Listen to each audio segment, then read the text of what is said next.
Quels smartphones font vraiment la différence avec la caméra frontale et lesquels semblent meilleurs sur le papier qu'ils ne le sont en main? C'est exactement ce qu'on va voir maintenant du modèle le plus faible au plus convaincant.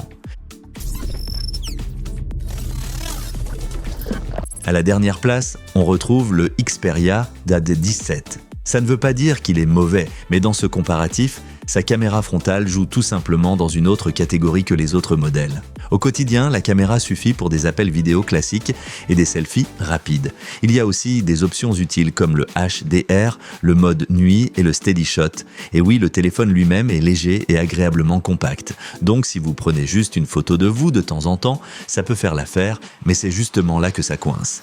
La caméra frontale ne propose que 8 mégapixels et le capteur était petit. Face à Samsung, Apple, Xiaomi et Google, ça donne vite l'impression d'un retour en arrière. Les petits détails, la texture de la peau et la tenue en basse lumière sont clairement moins bons ici. Ce modèle conviendra à ceux qui veulent un téléphone léger de milieu de gamme et qui ne placent pas la caméra frontale en priorité. Pour ceux qui prennent souvent des selfies ou qui se filment régulièrement, la suite devient tout de suite bien plus intéressante. Vous trouverez les liens vers tous les produits du test au meilleur prix dans la description sous la vidéo.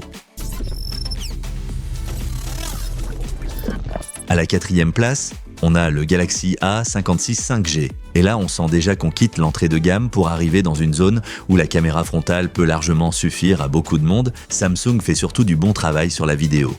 La vidéo selfie en 4K est solide dans cette catégorie et les couleurs paraissent globalement plus équilibrées que sur le Sony. Pour les stories, les petits vlogs ou les appels avec une bonne qualité d'image, on sent clairement la différence. Mais ce n'est toujours pas un spécialiste du selfie. Les 12 mégapixels font le travail, mais sur les détails fins et en basse lumière, il manque encore quelque chose face aux meilleurs modèles. Comparé à Apple, il est des moins flexibles. Face à Xiaomi, il paraît moins net, et face aux pixels, il manque simplement de niveau dans le réglage global de la caméra frontale. C'est un bon choix pour ceux qui veulent un ensemble équilibré et qui prennent seulement de temps en temps des selfies ou de courtes vidéos. Mais si vous voulez vraiment tirer davantage de la caméra frontale, la place suivante devient très intéressante. Et si la vidéo vous aide jusque-là, pensez à laisser un like et à vous abonner à la chaîne. À la 3e place arrive l'iPhone 17. Ici, la caméra frontale devient plus aboutie, surtout parce qu'Apple ne mise pas seulement sur la résolution, mais aussi sur la fiabilité et la simplicité au quotidien. Le grand avantage, c'est l'autofocus. Ça aide pour les selfies, les photos de groupe et les appels vidéo parce que les visages restent plus facilement nets. Il y a aussi des fonctions comme Center Stage, le mode nuit et le mode portrait. D'après mon expérience, ce sont souvent ce genre de choses qui comptent plus qu'un grand chiffre de mégapixels sur la boîte. Mais il y a aussi des limites. Face à Xiaomi, il lui manque la résolution extrême et face aux pixels, l'ensemble paraît moins impressionnant pour la caméra frontale. Dans les données disponibles, il y avait aussi une mention de problème avec certaines applications photo tierces. Donc oui, c'est solide, mais pas sans quelques réserves. L'iPhone conviendra à ceux qui veulent une caméra frontale fiable, simple et performante, sans avoir à se soucier des réglages. Mais si vous voulez encore plus de détails et encore plus de marge pour la vidéo selfie, on passe maintenant à la 2e place. À la 2e place, on retrouve le Xiaomi 17 Ultra. Et oui, sur la caméra frontale, c'est déjà du très sérieux. Haute résolution, 4K à 60 images par seconde et en plus plusieurs niveaux de cadrage pour les selfies, c'est vraiment pratique au quotidien. Surtout si vous vous filmez souvent, la différence se voit vite. Plus de netteté, plus de marge et plus de liberté dans le cadrage. Pour les selfies de gain ou les selfies de groupe, les gros plans ou un petit vlog à main levée, il paraît clairement plus polyvalent qu'Apple et Samsung. Alors pourquoi pas la 1re place? Parce que tout n'est pas parfait. Dans les données disponibles, l'autofocus de la caméra frontale n'était pas clairement vérifié.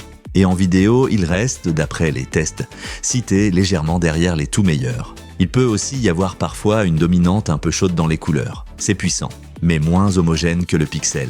Ce modèle est idéal pour ceux qui accordent beaucoup d'importance aux détails, à la haute résolution et à une utilisation flexible de la caméra frontale. Mais si vous cherchez l'ensemble le plus complet possible pour la caméra frontale, voici maintenant le gagnant.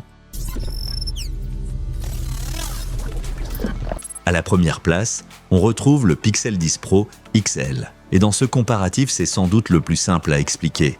Il combine haute résolution, autofocus, grand angle de vue et solides options vidéo dans un ensemble vraiment cohérent. Les 42 mégapixels apportent beaucoup de détails, l'autofocus aide à obtenir des selfies nets et le champ de vision large est super pour les photos de groupe ou quand vous voulez montrer davantage d'arrière-plan. Il y a aussi Night Sight, le mode portrait, et des améliorations d'image intelligentes. Ici, on n'a pas seulement de bonnes caractéristiques sur le papier, on a aussi une configuration qui a du sens au quotidien. Bien sûr, il n'est pas parfait non plus. Par défaut, la pleine résolution n'est pas toujours utilisée, le détourage en mode portrait n'est pas impeccable dans toutes les scènes et les tons de peau peuvent parfois paraître un peu chauds. Mais dans ce comparatif, ce sont des défauts plus mineurs que sur les autres modèles. Le Pixel est le bon choix pour ceux qui utilisent bien vraiment souvent leur caméra frontale et qui veulent faire le moins de compromis possible.